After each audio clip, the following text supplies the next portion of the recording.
रसूल अल्लाह ने 5 खूबसूरत हदीसें बताई। नंबर 1, तुम में से बेहतरीन शख्स वो है जो ना किसी को तकलीफ दे और ना किसी की तकलीफ का जरिया और सबब बने।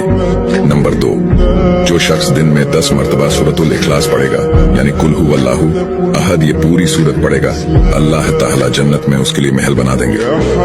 नंबर 3, जो शख्स हर फर्ज नमाज के बाद 1 मरतबा आयतुल कुर्सी पढ़ने का मामूल बनाएगा, तो उसके और जन्नत के दरमियान सिर्फ मौत का फासला होगा, यानी वो शख्स मरते ही सीधा जन्नत में जाएगा।